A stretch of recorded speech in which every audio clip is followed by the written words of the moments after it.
பெரியாரிடம் எனக்கு எந்த முரண்மை கிடையாது. லைக் ஆரம்ப காலத்தில் நான் படிக்கிறப்போ படித்து வியந்த ஆச்சரியப்பட்ட சயின்ஸை அப்படியே நம்பின ஒரு பெரிய அரசியல் தலைவராக நான் பெரியாரை பார்க்குறேன். லைக் குறிப்பாக பெண்களை பற்றி, பெண்கள் கர்ப்பப்பையை பற்றி, பெண்களுடைய அந்த தாலி கொடிகை பற்றி இப்போ அதெல்லாம் எனக்கு பயங்கர ரெவல்யூஷனரியாக அவர் இருந்தார். எனக்கு ஆச்சரியப்படக்கூடிய அளவுக்கு பெரும் மதிப்புக்குரிய தலைவராக டெஃபினட்டாக பெரியார் என்றைக்குமே இருக்கிறார். நான் என்றைக்குமே பெரியார் எதிர்ப்பு மனநிலையில் செயல்பட்டதே கிடையாது. ஆனால் அம்பேத்கர் ஆதரவு மனநிலையில் நான் செயல்படுறேன். இங்கே அம்பேத்கர் ஆதரவு என்பதே பெரியார் எதிர்ப்பாக பார்க்கறது ஒரு தவறான செயலாக நான் இங்கே முன்வைக்கிறேன். ஆக்சுவலி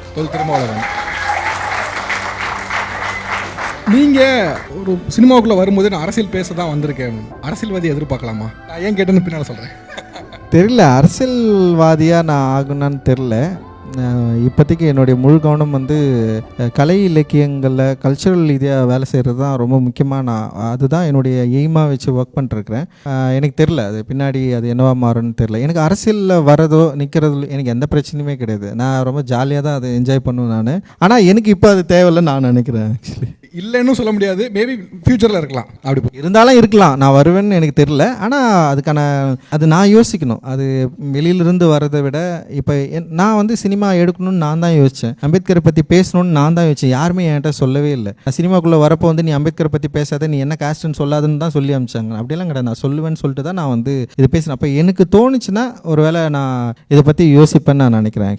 ஆக்சுவலாக நீங்கள் நிறைய நேரங்களில் அவர் கூட சேர்ந்து ஒரு ஃபங்க்ஷன்ஸ் அட்டன் பண்ணுறது இது மாதிரி விஷயங்கள் இருக்கு. ஒரு அரசியல் களத்தில் வாக்கு அரசியலாக இல்லாமல் இப்போ உங்களோட நேச சக்தியாக இருக்கார் அப்படிங்கிற விஷயத்தில் அதில் சேர்ந்து பயணிக்கிறது அப்படிங்கிற மாதிரியான இருக்கா? தமிழ் சூழலில் திருமாவளவன் எப்படி பார்க்குறீங்க? ரொம்ப ஆச்சரியம் அளிக்கக்கூடிய ஒரு தலைவராக திருமாவளவன் இருக்கார் அப்படின்னு நான் நினைக்கிறேன். குறிப்பாக தலித் அமைப்புகளில் கிட்டத்தட்ட இந்தியா முழுக்க இருக்குது. பகுஜன் சமாஜ் கட்சி ஒரு பெரிய அளவில் இருக்குது. அண்ட் அதுக்கப்புறம் இந்திய குடியரசுக் கட்சியிலே பல பிரிவுகளாக பிரிஞ்சிச்சு. ராம்தாஸ் அத்வாலே இருக்கார். இப்போ இந்த மாதிரியான கட்சிகளில் விடுதலை சிறுத்தைகள் கட்சி ரொம்ப ரொம்ப மிக முக்கியமான கட்சியாக நான் பார்க்குறேன்.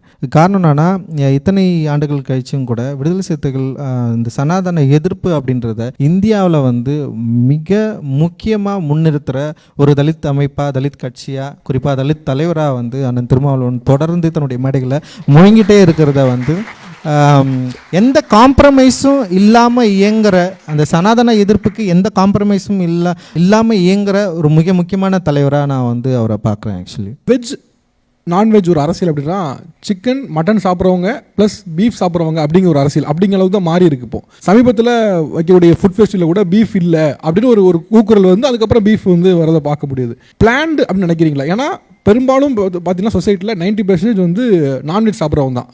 அவங்க அதில் மிக்சடாக இருக்காங்க. பீஃப் சாப்பிட்றவங்க இருக்காங்க, சிக்கன் மட்டன் சாப்பிட்றவங்களும் இருக்காங்க. ஆனால் அது ஒரு விவாதம். இது ரொம்ப முக்கியமான கேள்வி. ஆக்சுவலி இப்போ எங்கள் அப்பா ஒரு வார்த்தை அடிக்கடி சொல்லுவார்.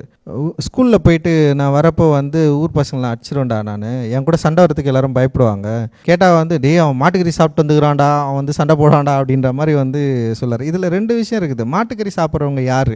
இப்போ இந்தியாவில் மாட்டுக்கறி சாப்பிட்றவங்க இஸ்லாமியர்கள்னு ஒரு கருத்தை சொல்லிவிடுவாங்க. ஆனால் இந்தியாவில் தலித்துகளில் ஒரு பிரிவினர் பெரும்பகுதியானவர் மாட்டிறைச்சி சாப்பிட்றது அப்படின்றது அவங்களுடைய சொல்கிறது. ஆமாம், அது ஒரு ஹேபிட் அது. ஓகேவா? ஆனால் மாட்டிறைச்சி சாப்பிட்றதுனால ஒரு ஒவ்வாமை தலித்துகள் மீது இருக்கிறத முதல்ல இங்கே இருக்கிறவங்க எல்லாருமே அக்செப்ட் பண்ணிக்கணும்.